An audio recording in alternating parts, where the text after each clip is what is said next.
What is going on, everybody? Hope everybody's doing well. I know people are still rolling in here, but I thank you all so much so far that have joined in. As you said, so we're here with us, the Tuffy Talk crew is here with Joe Giglio. Joe, hope you're doing well today, my friend.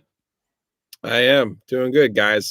First day of football practice in the books, so was out there. Nice. Good to be back out on the field and actually see people for once. Oh yeah. Yeah, no, it's always great to smell the green grass and see some footballs flying in the air again. So that's always a nice thing to have. But so obviously today, basically what we're doing here is basically talking about the ACC expansion and kind of digging through here. So first thing, Joe, I kind of wanted to ask you specifically is, I mean, I know it's been a while since we've had, you know, I guess you could describe it as conference changes, a conference mix up, whatever you may call it. But seeing Texas and Oklahoma leave and go to the SEC, I mean, for me, in my short lifetime, I mean, that is one of the craziest things I've ever seen in my lifetime when it comes to college football, is seeing two powerhouses like Texas and Oklahoma leave and go to the SEC. I mean, for you, I mean, what was your reaction when you first heard the news of Texas and Oklahoma leaving? Yeah, for me, it's a case of the SEC trying to get more money, right? And you have to think about what are the brands that are out there that can do that for you. And obviously, in the case of Texas, you have the richest athletic department in all of college sports. And then in Oklahoma, you have one of the teams that's been able to be a regular participant in the college football playoff, which hasn't been easy, right? So you're adding two brands that have a national appeal, and you're also in a state, obviously in Texas, where arguably football is the number one sport anywhere in the country, more so in Texas than anywhere else. So makes sense for the SEC, who's actually behind the Big Ten in annual revenue. So this will obviously help them surpass the Big Ten. Yeah. Well, and by the way, too, before we move on, for those who are tuning in, make sure if you have any questions or just want to say, hey, make sure to leave us a comment as well, and we'll definitely answer any questions as well as you guys tuning here as we go along. But yeah, so one thing to say as well is, so I know we were talking a little before the show here, but obviously you released an article titled "The SEC is expanding. Don't expect the ACC following suit." And so the biggest takeaway I really got in there is that basically, and everything I've been reading is just basically talking about how important Notre Dame is in terms of helping from the financial perspective. But basically, in everything I've read, also says that Notre Dame will continue to do what Notre Dame does best, which is watch out for Notre Dame and do what is best for Notre Dame. And unfortunately, that comes down to basically, being in the ACC in every single sport except for football. So, I mean, just wanted to kind of hand it to you in terms of, kind of expanding a little bit more on necessarily, I guess, kind of the pickle that the ACC is in, where basically it is so important for Notre Dame to be a part of it. But I feel like we have kind of lost that opportunity, especially before COVID, when they were trying to join a conference in order to have a decent schedule this last season, and ACC kind of unfortunately lost the opportunity. Yeah, there was an opportunity there to get more out of Notre Dame, but I feel like the ACC, you mentioned the word pickle. Listen, Notre Dame only cares about Notre Dame, and that's what it comes down to. And what helps the ACC, though, is having the 5 games a year. That does help the ACC financially with their television package, also with their bowl affiliations. Those are good things for the ACC. But the only available brand out there, now that you take Texas and Oklahoma out of play, you're not going to go get a team from the Big Ten. So Penn State, some people like to, they get Penn State. Kansas is a basketball brand, but they're literally the worst program in the Power 5. So in football, not only that, they're potentially going to be in serious NCAA trouble in basketball. So you're not going to add them. You try going through the list of teams you could actually add, and you don't get very far. The deal with Notre Dame being a national brand is they haven't won national championships since 1988, which I don't think either one of you guys was alive for. You probably don't even remember Lou Holtz being their coach. which he was when they were the last time I've watched some games, some reruns, basically, but just that there were reruns. They had an unbelievable series with Miami. If I told you that Notre Dame and Miami were the #1 game in college football, you'd be like, nah, no way. No, I remember the Catholics and the convicts, right? That was the famous phrase. Florida State, Miami, Notre Dame, those were the three biggest teams in the late 80s, early 90s. And that's kind of where the ACC is. And that was my conclusion to my story was they have to figure out a way to get those brands that they already have back up to par. Like Florida State and Miami. Miami hasn't finished in the top 5 since they joined the ACC. Their last 4 years in the Big East, they were in the top 5 each year. #1 in 2001. Played for the championship. Were screwed out of the championship in 2002 by Ohio State. So it's like, what do you do if you're the ACC? You can't convince Notre Dame. You've hired all of their ADs at Carolina, Duke, State. Jim Phillips, the new commissioner, has a tie to Notre Dame. So it's like you can't woo them that way. You just kind of have to live with what they give you at this point. And given the expansion of the playoff guys to 12 teams, which Jack Swarbrick was a part of that subcommittee, Notre Dame's going to be able to get into the playoff easier than they've already had. And they've been 2 of the last 3 years. So it's not to say they haven't been relevant. It's just to say it's going to be even easier for them going forward. And my thoughts were, with Jim Phillips having his first press conference, doing the ACC kickoff, and he made the statement, he goes, we're going to prioritize football. Football's going to be the #1 priority. But like you mentioned, why would someone come to ACC right now? I mean, there's not much draw other than it is it's been known for its basketball. It has a strong history there, unless you're maybe like a team who's seeing the not good money. Like I can see I could see why a Big 12 team may want to bounce potentially to the ACC. But why, like you mentioned, Penn State, why would Penn State want to join?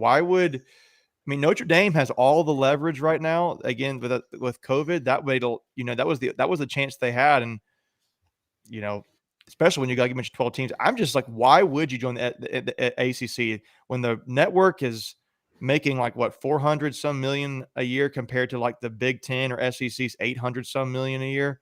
I don't know what selling points they have when you look and compete, when you're competing with the SEC and the Big 10, because I think that's who the ACC considers their rivals or their peers.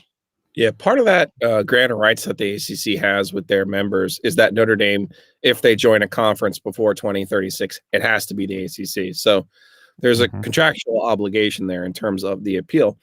Look, under the old playoff format of only 4 teams, the appeal of the ACC is, first of all, the ACC has made it every year, whether it was Florida State in the first 2 years, or the first year, or Clemson every year since. You have an easier path than you would in the SEC. The Big 10 has mostly just been Ohio State. Now, Michigan State did make it 1 year when they won the conference.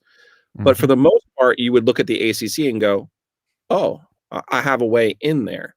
But now with this expanded 12-team format, it's going to be too easy. And that's how Texas and Oklahoma end up in the SEC too, because how do you convince Oklahoma, who's going regularly in the Big 12, that they're going to have an easier time getting there from the SEC? You can't, not unless it gets expanded to 12 teams. Well, and so that obviously proves the aspect of how much the SEC sold Ohio State on the increased money that they would generate. Because again, I mean, obviously the amount of money they were getting from being in the college football playoff, and also too from just going to college football playoffs year after year, I mean, it had to have been a pretty nice bank or situation they were in already. But so speaking of your point, though, actually, when we were talking about Penn State, I wanted to kind of mention one thing on that. So I was reading one article, and one of the things that they said is that basically, if you were even to consider getting Penn State, you would have to get Notre Dame. That's the only way you could possibly do it, is basically getting Notre Dame and then selling Notre Dame, Penn State, saying, hey, guys, if you guys both come on, think about the brand power that would bring the ACC. Think about the Notre Dame versus the Clemson versus the Penn State, and the Penn State versus Notre Dame. Like, think about that. And then now you see like schools like North Carolina, Miami, who are starting to kind of figure out themselves as well from a football perspective, and even NC State as well. I mean, obviously we're not as flying off as necessarily like UNC has over the past 5 years, but I mean, we're steadily increasing. So I mean, it just eventually you kind of see this picture, of where between between the network and between the brand power that you would get from these extra schools, that we could definitely get them in terms of eventually the financial statement they were getting from the Big Ten. So, and then also too, because two other things as well that Penn State is going through right now is not only are they, just like everybody else in the Big Ten, upset with the leadership in terms of how they handled COVID, but also too, on top of that, you kind of feel like with the Big Ten, just like you were saying, it's basically Ohio State, Michigan are the names that are known throughout with the Big Ten. Then basically there's a big curtain and everybody's behind it. And so Penn State is getting there. I mean, especially bringing in a big name like James Franklin, but it's it just feels like they're kind of in this rut that they're not haven't been able to work their way out yet. And so that's kind of the other reason as well. They were saying maybe Penn State might work, but they definitely did say if you don't have Notre Dame, you don't have Penn State. Simple as that. Yeah. So. The Big Ten's television revenue is 57% higher than the ACC's. So nobody's leaving the Big Ten. Heck, it's higher than the SEC's, I think. Yeah, it was up until now. This most recent deal will push the SEC past. Right. There you go. Yeah. I'm curious what you think, though. If it's not about drawing schools, I know. So I saw a question here and thing bringing about talking about West Virginia. Will West Virginia have a shot at coming to the ACCs? They don't, as they are not a huge revenue generating school. Russell, I saw he asked that question.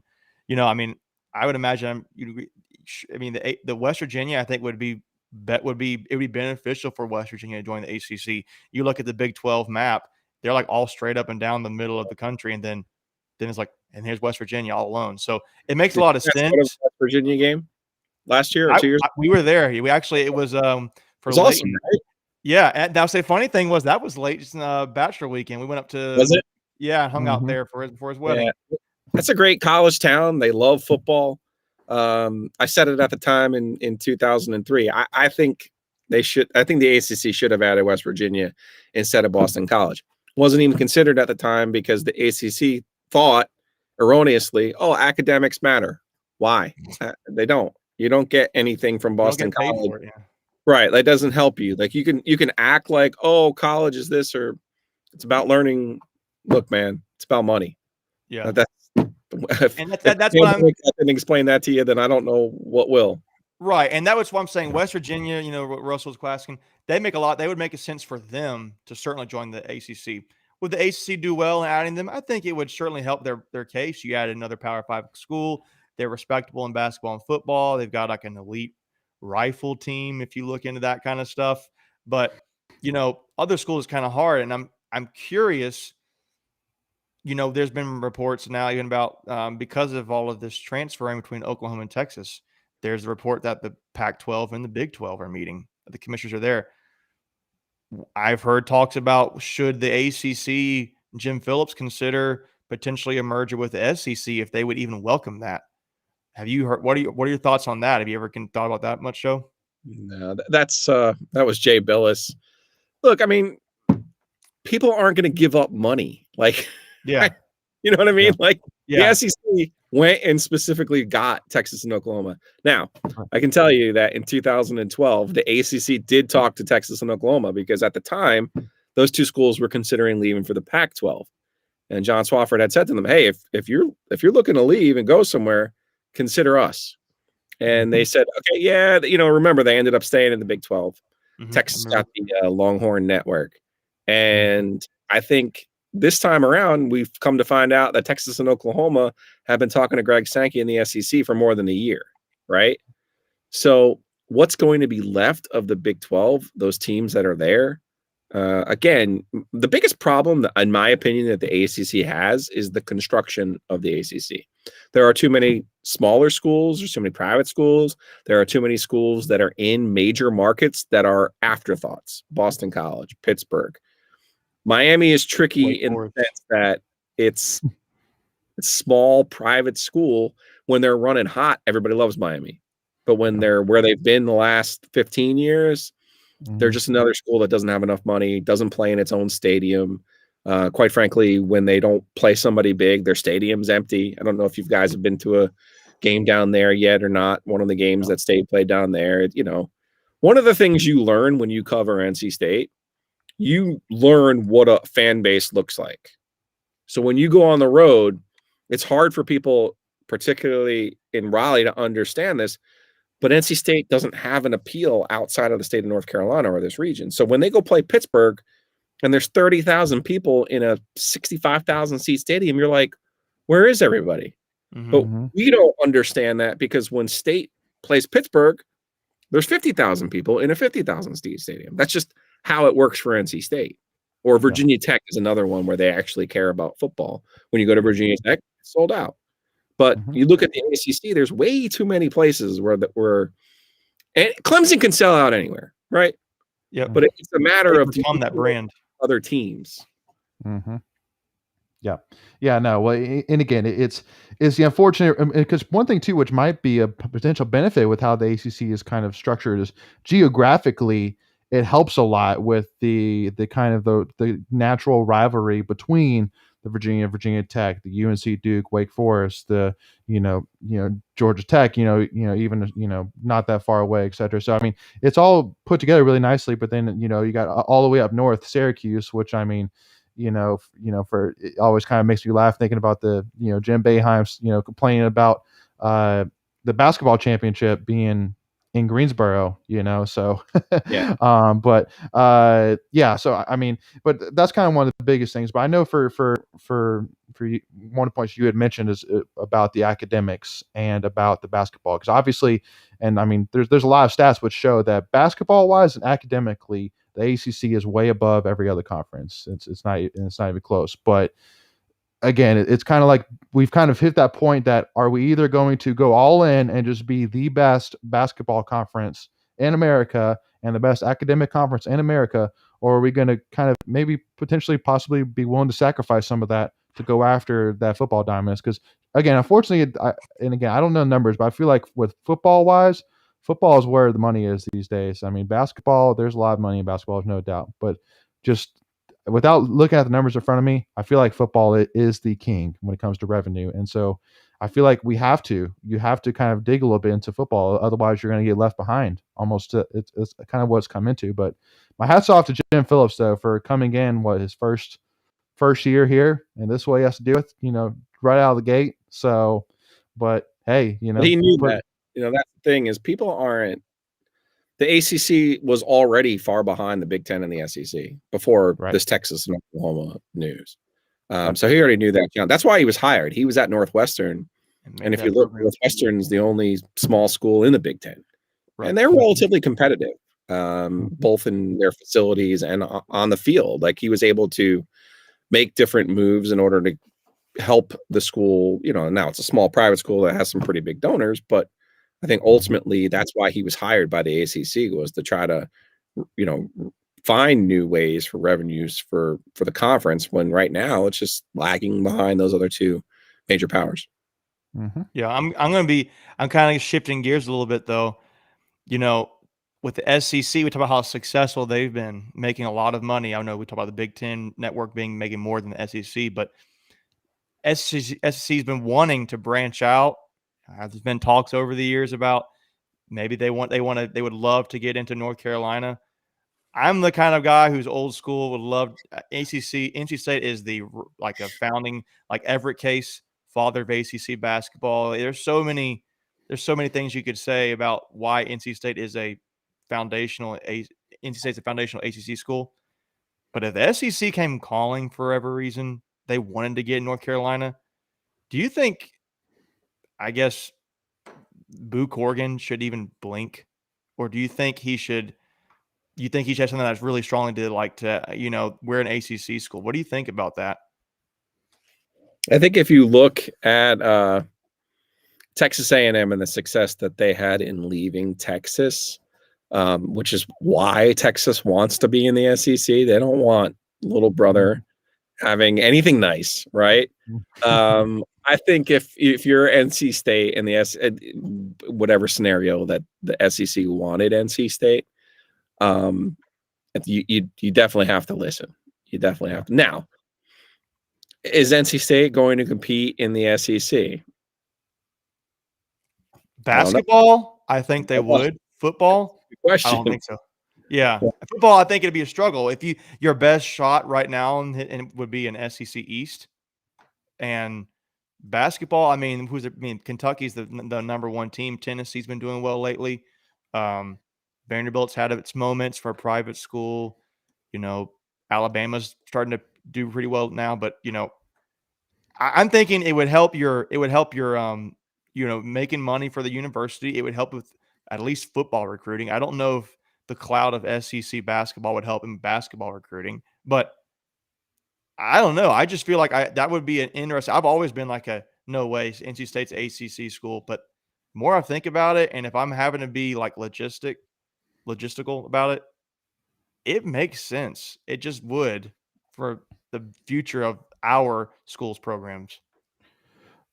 Well, but the one thing which I will have to say, and I'll say this for Joe, because it was actually in his article, is so basically, if an ACC school were to choose to leave, and again, Joe, correct me if I'm wrong here, but basically, they would have to pay the average annual cost of the media deal, which is $26 million, times the amount of years left in the media contract, which it goes through the 2035, 2036 year, which is, so if like, let's say somebody were to leave this year, they would have to pay $390 million in order to leave the conference. Yeah. And so that's a big ain't chip. happening. That ain't happening. Yeah. I do love the thought process of chicken or the egg with the SEC. Could you because we hear this a lot with Boise State. Oh, Boise State could never compete with the Pac-12 or whoever. Well, that implies they're not in the Pac-12. Like once you're in a conference, as we saw with Texas A&M, sometimes the rising tide brings the boats, so I don't know if we could sit here and say, as NC State is constructed right now, no, they would not compete. But once you're in the SEC, you don't know how schools in the state of North Carolina would react. North Carolina is the school that most recruits look at and go, oh, that's where I want to go to school in the state of North Carolina. I mean, Michael Jordan. You have to be born into NC State, right? Like you have to enjoy a certain level of anguish to be an NC State fan. Like it builds character. It does. It builds a lot of character, but you don't usually willingly choose that, right? Like you got to have somebody kind of teach you it. I will say, I just saw a fan on Twitter, a State fan on Twitter. I saw Justin Cook on here. I think it may actually been him, maybe been somebody else I saw. But he had said that I had a friend of mine tell me today I wasn't a true State fan because I never went to school there. And, he kind of made a joke like, he's like, I was, I don't know if he married into or what, but he was like, so what? I didn't go to school there. I was born into this kind of thing. Mm-hmm. Yep.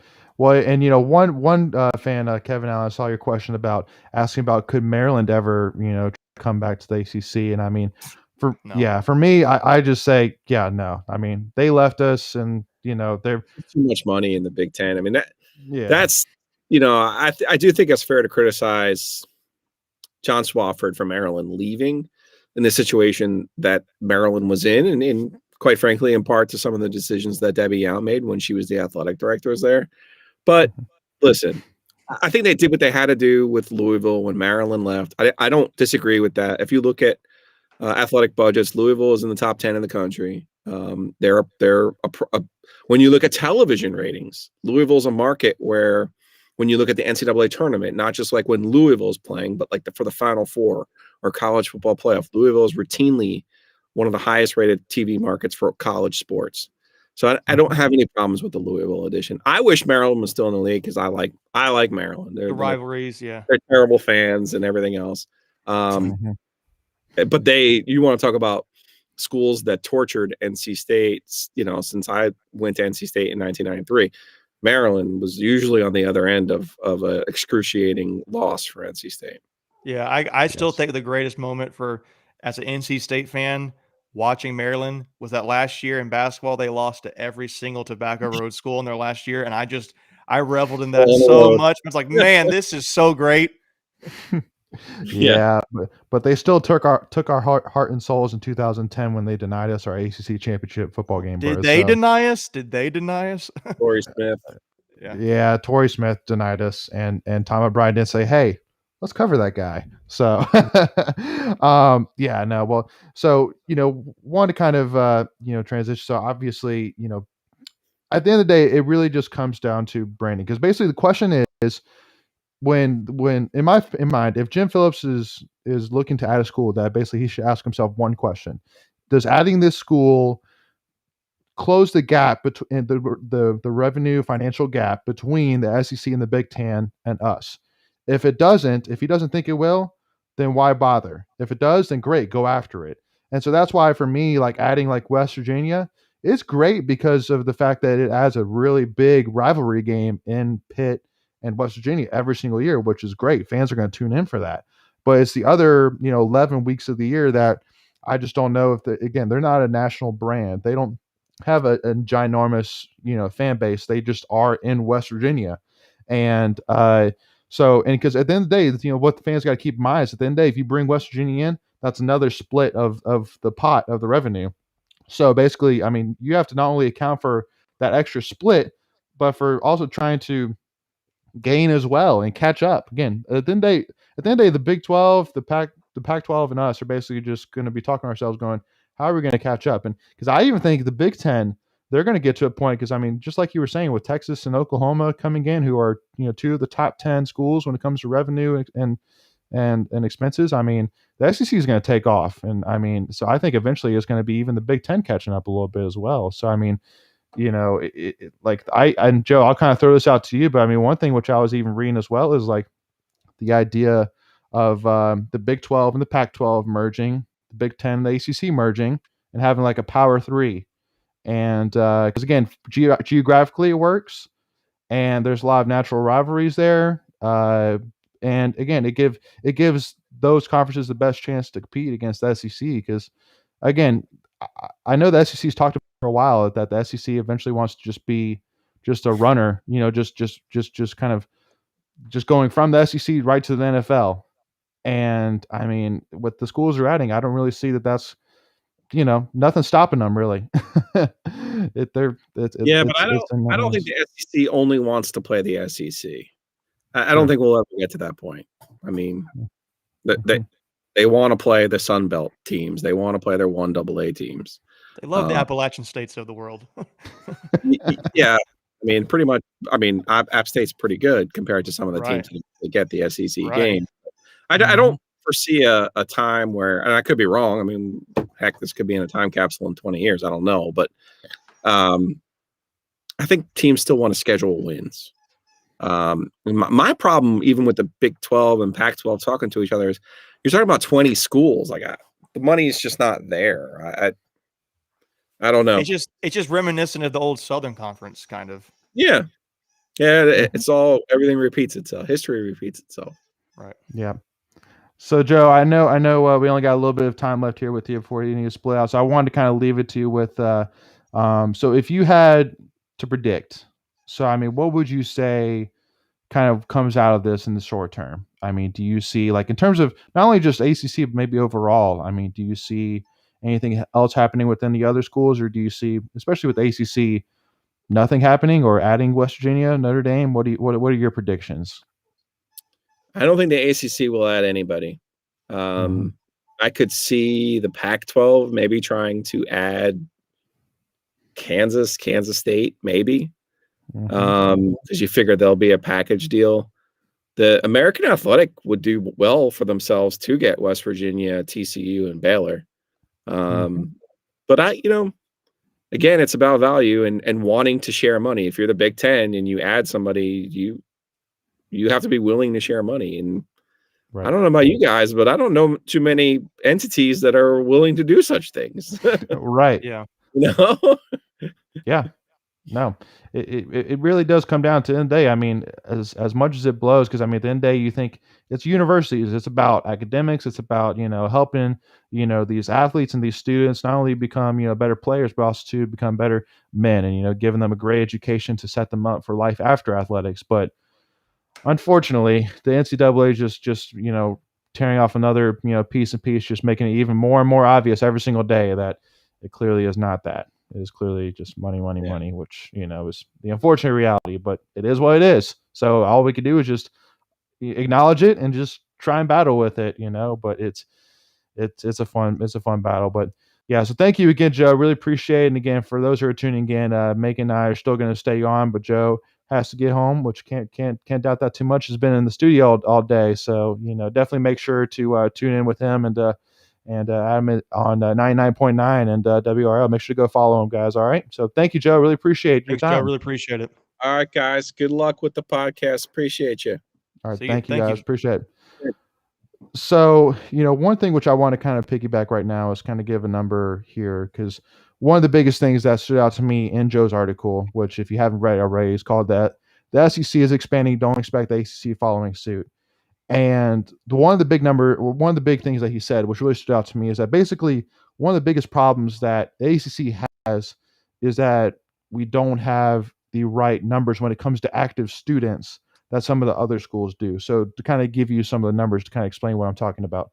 So during the 2019-2020 academic year, these were the number of combined active students that all of the schools in these conferences had. So the smallest one was the Big 12, had 281,000 active students, but Texas, fun fact by the way, has 51,000 students. So basically Texas took up 18% of the active student proportion in the Big 12.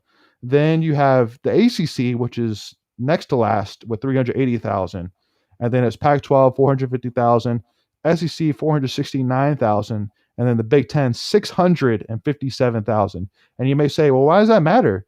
Well, because at the end of the day, the more students you have, the more alumni you'll have.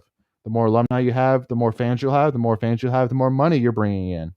It's as simple as that. That's why you see schools like Michigan and Ohio State, and then you see in the Big Ten, you see all the big guys. They have huge stadiums and they have huge school bases. And again, because one of the things that stood out to me is that basically within ACC, there are actually 4 schools that have less than 18,000 active students. There are 4.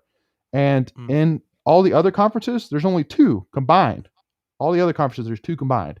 And the ACC, you got Miami that has 17,800. Duke has about 17,000. Boston College has 14,500.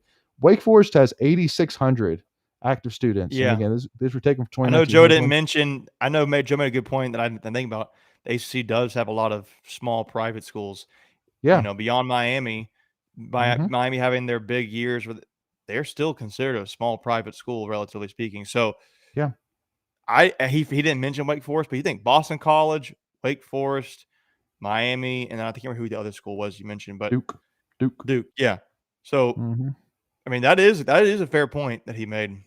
Yeah, it's again, unfortunately, and because one other kind of statistic is, so basically, since 2000, in terms of NCAA championships, ACC has had 9 of them, SEC had 3, the Big 12 and the Big 10 have had 2 each, and the Pac-12 hasn't had any. So basically, saying that basketball wise, there's no doubt the ACC is dominating from the basketball side. There's no doubt ACC is the basketball conference. So which is why, I mean, you could possibly make a case for bringing on Kansas just because of the fact that, I mean, if you brought Kansas in, I mean, game over. I mean, golly. I mean, dude, the amount of big time games you would see every single week between they would market the crap out of Duke versus Kansas, Carolina versus Kansas, Syracuse versus Kansas. There would be some NC State versus Kansas, but you could be honest with yourself, the Dukes, Carolinas, Syracuse basketball.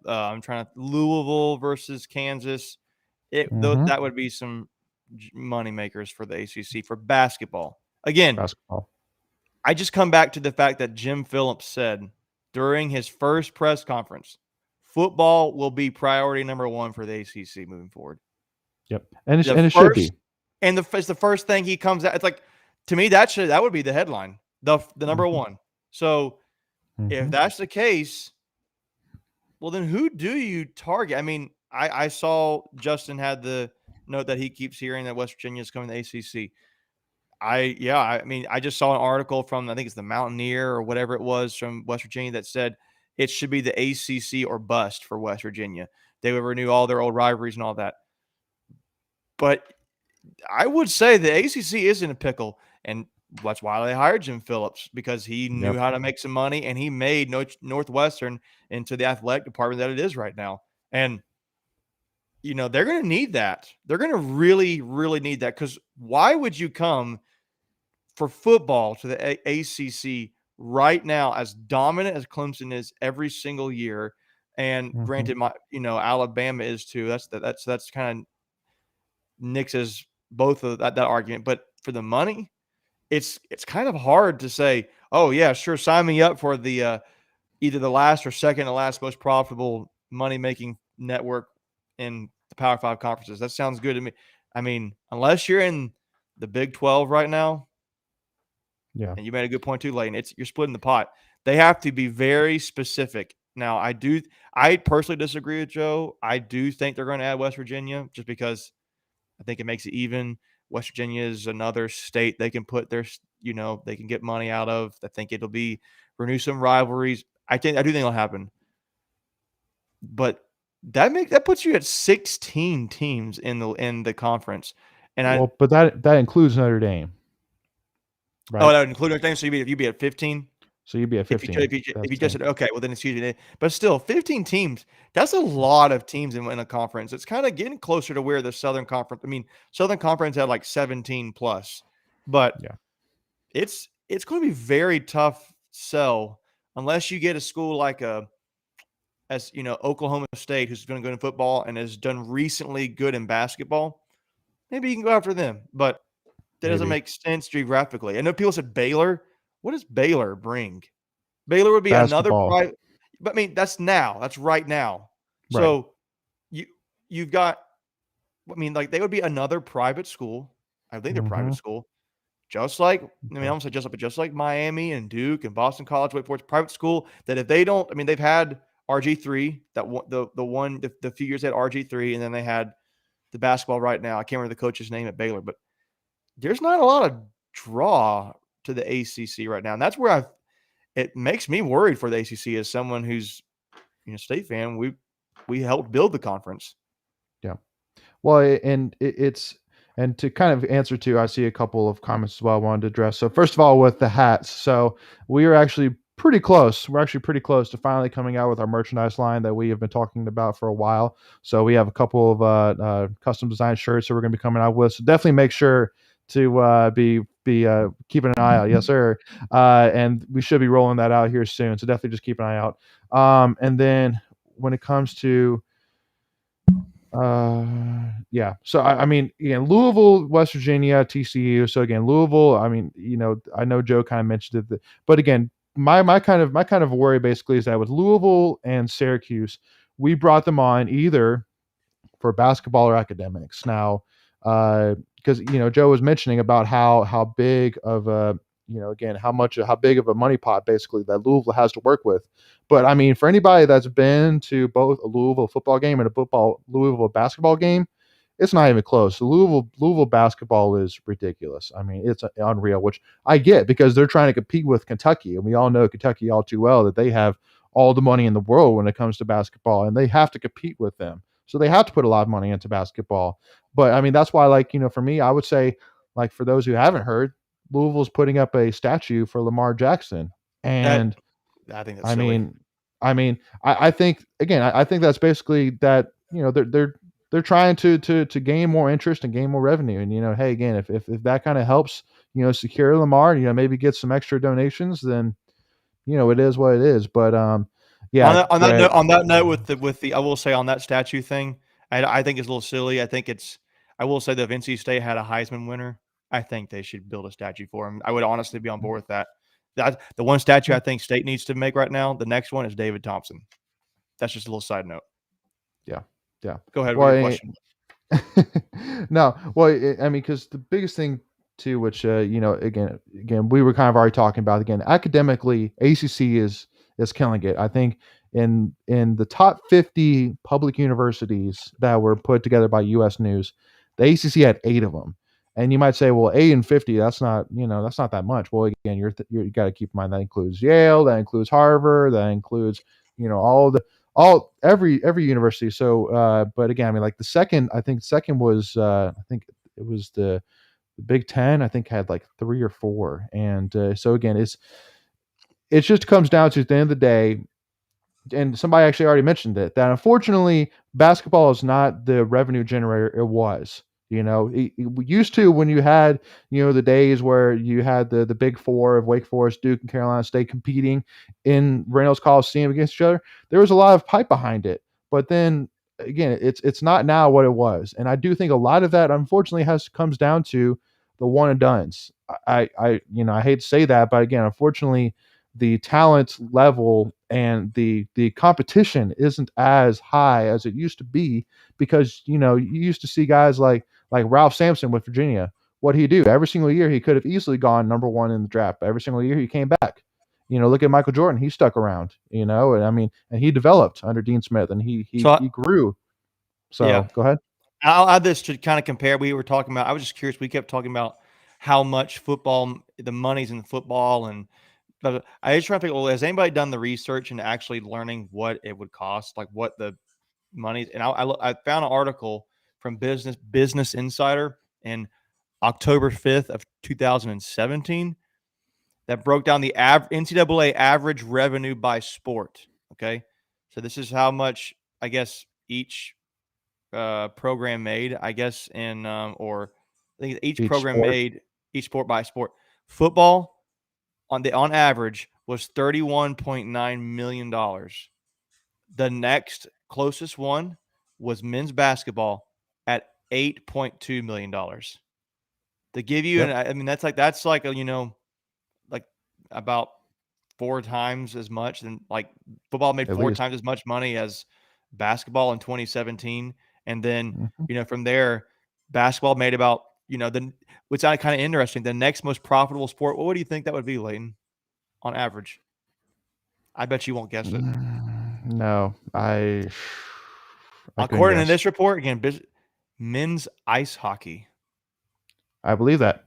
I 100% So believe that. you think about the northern states, men's ice hockey. So you had football making 31.9 million, men's basketball making 8.2 million or 8.19 million. Yep. Men's ice hockey made 2.9 million dollars. So Mhm. Yep. it's all in football. You got to go in off of that's why Jim Phillips said that. Yeah, yeah.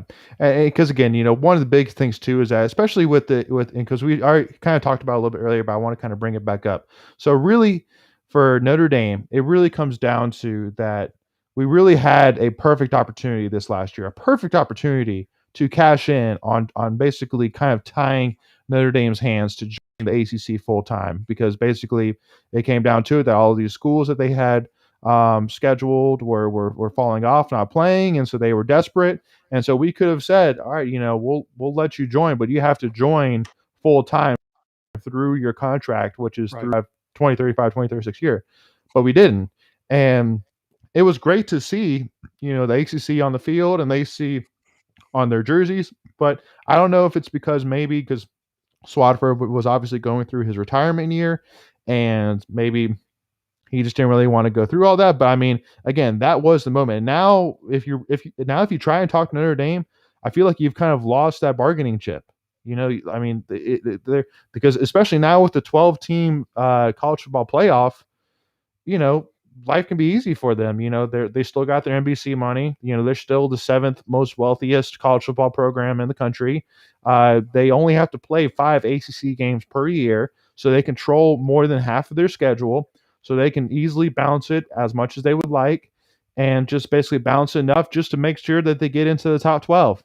And life is good. Again, if every single, I think, unfortunately for a Notre Dame fan, which is it's I don't think this would be perfect for me, but I think for any Notre Dame fan, if you could just simply just have some great games every year and make it to the college football playoffs, life is good.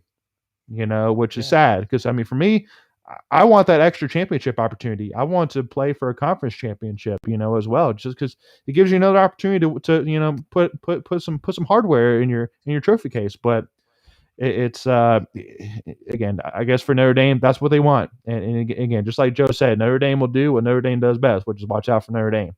And it was made perfectly clear by the fact that they originally joined in every single sport except for football, which shows you their priorities. And so, Right. but again, if I truly do think it really does come down to, there is no doubt, if the ACC wants to take that next step, it has to be with Notre Dame. It has to be.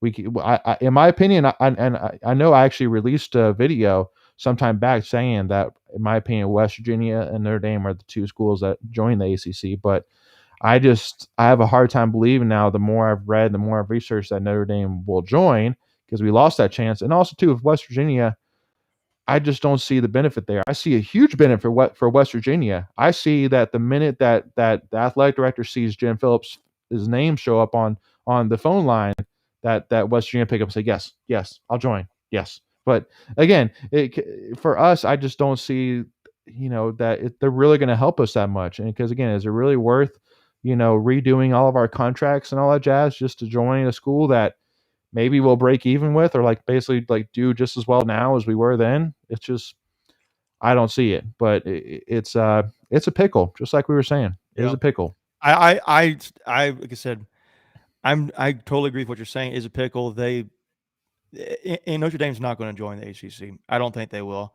I think they realized that the ACC was desperate to get them in last year. They kind of played the oh, well, maybe if we could use it. If you want to just let us try this 1 year. Oh yeah, thanks for helping us out through COVID. See you later. That's what they're going to do. They're not going to do that. Unless there's some trick up Jim Phillips' sleeve, it ain't happening. Yep.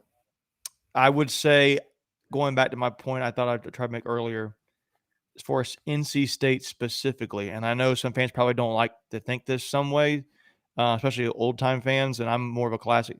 I really think now, more than I think about it, I really think NC State should consider going to the SEC. If they call us. If they call, but then again, at Joe's point, but can you compete? I mean, you get a whole lot harder in football, and basketball, you're probably in a better situation, but baseball gets harder. Trying to think. Well, you could argue baseball may not get hard. I mean, I know we've had Louisville's and Notre Dame sometimes, and Carolinas, but they've been inconsistent lately. So yeah, I think the money's great if you want to be, building your brand of your school and your money and all that. If you want to compete and potentially still try to win the championship, that'd be great. And I think you need to take the ACC. And I did see some comments down here for what the ACC should add. Try to get TCU, Oklahoma State, Cincinnati. So I'll tell you one thing. If ACC adds Cincinnati, I'm going to be so mad. Or UCF. Because I don't see what Cincinnati or UCF add, especially UCF. They've been good at football lately, but what else do they bring? And we've got two schools in Florida already. We've already got Florida State and Miami. Adding a third, unless it's Florida, I don't think it really brings anything to you. And Cincinnati just annoys me. It's kind of like I view them as almost like an ECU, just kind of go away. well, Cincinnati brings you the Ohio based kind of deal, but and they make more of an argument compared to UCF. I would agree with that. You get your in Ohio, you get that. Yeah. They've been good at football and basketball, kinda pretty good, but not they're not Cincinnati. Whoa, it doesn't do that.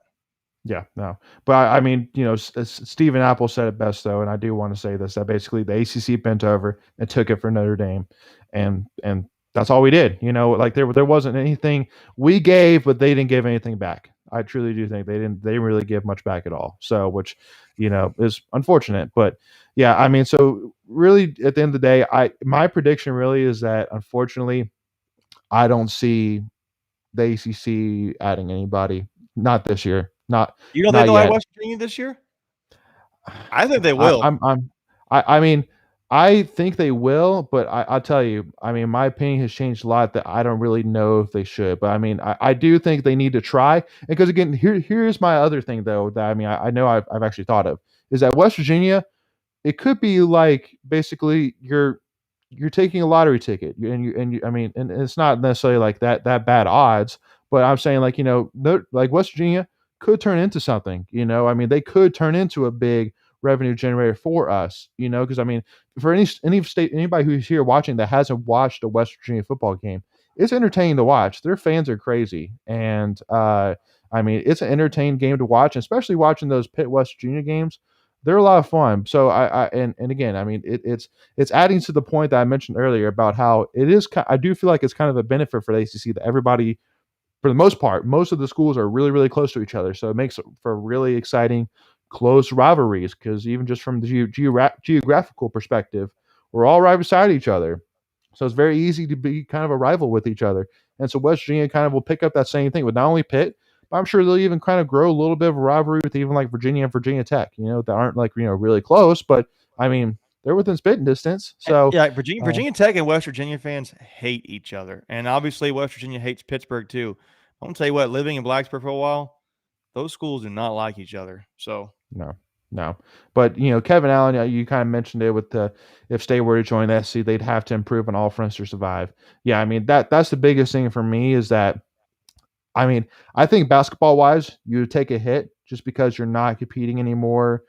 I mean, besides out of conference, if you choose to do so with Carolinas, the Dukes, even the Wake Forest. At the end of the day, it is two names that are synonymous with ACC basketball, and even State playing Virginia. I mean, again, Virginia and State games, I mean, have been nothing but entertaining recently in basketball, and you kind of lose those great games when you go to the SEC. But again, you gain a lot with football, so that's why I truly do think that football stadium wise, we would have to upgrade. I mean, because I know that a lot of people might say, well, Vanderbilt doesn't have the greatest stadium. And yeah, no, they don't. But I mean, I just feel like that us State fans, we have big egos. There's no doubt about it that I mean, we want to win. We don't want to go and be last place somewhere.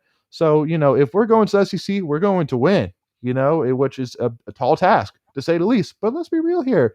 Look how much we've been pushing, Coach Dorn. Look how much we've been pushing Keats, to win a conference championship. You think just because we go to the SEC that we're going to just stop all of a sudden wanting to win? Heck no.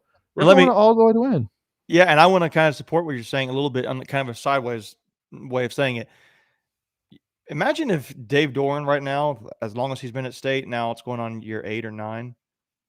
If he were in the Coastal, how many championships do you think, conference championships you think would have won in the Coastal?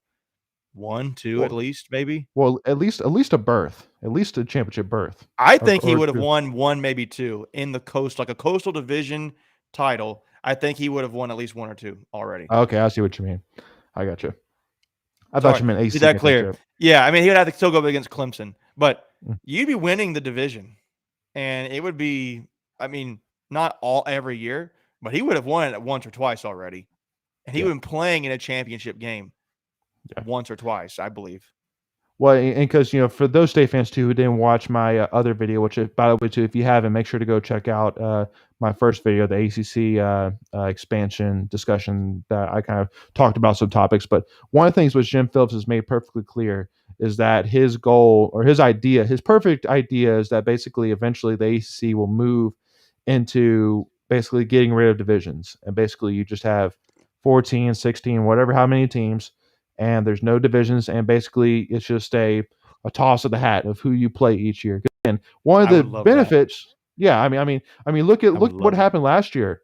We got to play Georgia Tech, we played Miami, we played. I mean, it's beautiful because basically with how it's set up right now, you go into every offseason and you immediately know who you're playing, and you immediately know where you're playing in terms of if it's home or away or not.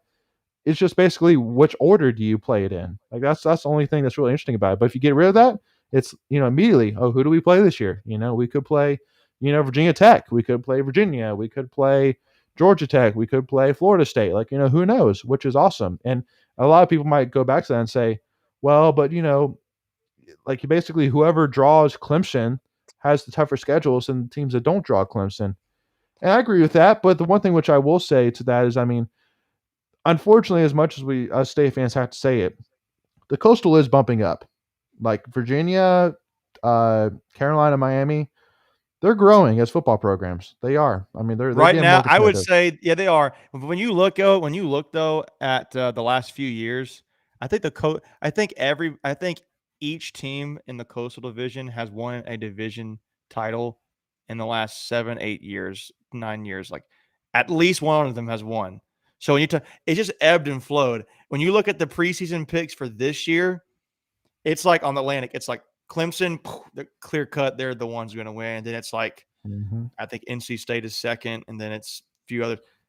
Ghost Division is like 500, 600, 400 votes for every school up until like the last one or two. It's a toss up. And you're right. Virginia has gotten better. I can't remember who the quarterback was. Do you remember who the quarterback was for Virginia a few years ago that was really athletic? He had like dreads. I don't remember his name, but he kind of helped them a little bit. And I think right now, they're doing a little bit better. Kind of. I think Virginia Tech has really not done well lately. Virginia Tech has really done well lately. Pittsburgh has had its moments. You've had Miami obviously have its moments, having a really good year last year, going into this upcoming season. Carolina, Duke is atrocious, but you're right. They're all doing relatively well, and it's a very competitive division. It's just sucks when you're on the other side and you have like a brick wall and Clemson you get to try to break through every year. So now we're coming up to the last couple minutes here. So I want to kind of hear for those who are on the call. So comment if you can. I want to hear. So what is y'all's predictions for the short term? So for the next year, 2, 3 years max, what is your prediction in terms of where the SEC goes? Do you expect everything to stay the same? Do you expect West Virginia to come on? West Virginia, Notre Dame, Cincinnati? What's your prediction? Not necessarily saying out names of schools, but who do you actually think? Like, what is your prediction that will happen? So, No. Macon. So I know I already kind of said it in terms of my prediction. So what is yours? I know obviously you're all on the West Virginia Let me train. make sure we get on the record for you, clear cut right now. You're saying they add who? So my prediction. So it really does come down to do they add West Virginia or not? Well, do you think they do? What do you think they do? I'm going to say they don't. I'm going to say they don't. But okay. But also too again, I'm pretty on the fence, but I know that you're going to say that West Virginia is going to join. I am. so that's why I want to kind of let you kind of have that side. So yeah, I am. That's fair. I'm just curious. I mean, like, it's a matter of what do you think? What do I think? What is Justin and Hunter and Kevin and Brad? What do they all think too? Like whoever's joining it. I mean, just I wanted to make sure there's a clear cut on the record what we think is going to happen. I'm just curious. Yeah, I see Justin saying that there's no betting going on here. There's no betting going on here. There's no betting. No, there's no right or wrong answers here. At the end of the day, who knows? Again, I mean, who would have ever thought that Texas and Oklahoma, two of the biggest names in college football, would leave their conference and go to the SEC? It's just it's People a crazy are going to world talk about this years from now. They're going to look back. Hey, you remember when Texas and Oklahoma left the Big 12 and joined the ACC? Like no one saw that coming, and how we don't know what the SEC and the ACC, we don't know they're going to look like in 5-10 years from now. But at this moment right now, with them leaving in sports, college sports, people are going to talk about it for a long time. Yeah. No kidding. No, this is definitely going to be a big year. Not only just because of Texas and Oklahoma, but also like the NIL rules as well. I mean, that's definitely going to be looked at as a keynote, decision and movement within the NCAA as well. So yeah, no, this is again, we thought 2020 was crazy, and it was for a lot of bad reasons, but 2021 has definitely been very crazy, but for different reasons. So good and bad, I guess you could say. So Hunter, I see you with the man. You gave some specific read them off, Layton. Read them off, Layton. So ACC. So Hunter said West Virginia at the ACC. Big Ten adds Kansas and Iowa State. Pac-12, Oklahoma State. AAC takes all remaining and becomes a Power 5 because of TV market. Kansas State unknown. I don't like that. I don't like the idea of AAC becoming a Power 5 conference. That sounds gross to me. I don't. Yeah. I think Kansas or the Big Ten makes some sense. I think, I think for me personally, teams, I think the ACC should try to get Oklahoma State because it's in the Big 12 right now. Have a market somewhere out there. I think that won't happen, but I think they should try to at least have a conversation with them. I saw someone mention TCU. TCU, apart from football, what do they bring? I mean, again, if Jim Phillips said football is priority number one, well, then maybe you do want to bring TCU. I don't think it happens. I don't think they should. I think Oklahoma State is the school they should target. The second school I think you should target is Iowa State, because we don't have a presence in Iowa in that part of the Midwest. However, I tend to agree. I think they'll go Big Ten. They'll join with Iowa, basically in the Big Ten. I think we mentioned Nebraska. The more I think about it, the more I don't think Nebraska joins the ACC. They're making more money. They're better off there than they are in the ACC. I think Notre Dame does not join.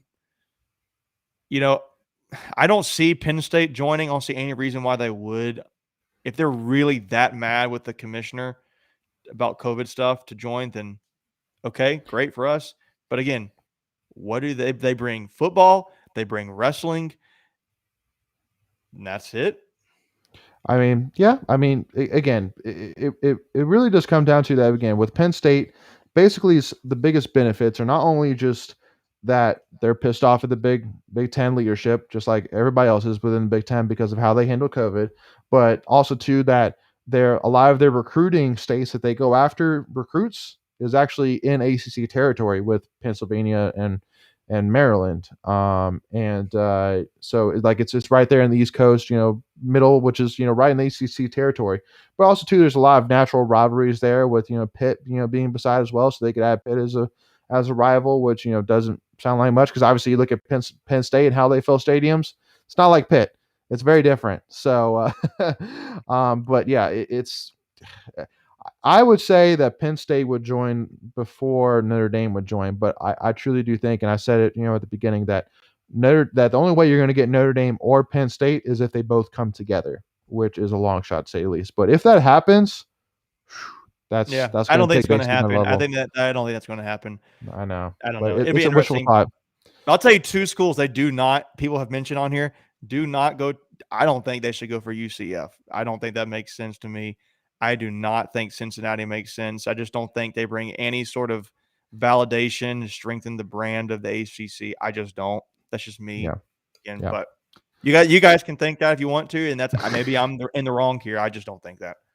It's all guesses at this point. We have no idea. All we can do is just see what the AC does, and then I hope that everybody tuning in, first of all, hopefully you at least kind of got a little bit of information today in terms of the numbers behind it, and in terms of these thoughts, and what different people are saying, and so but at the end of the day, all it is just best guesses. Who knows?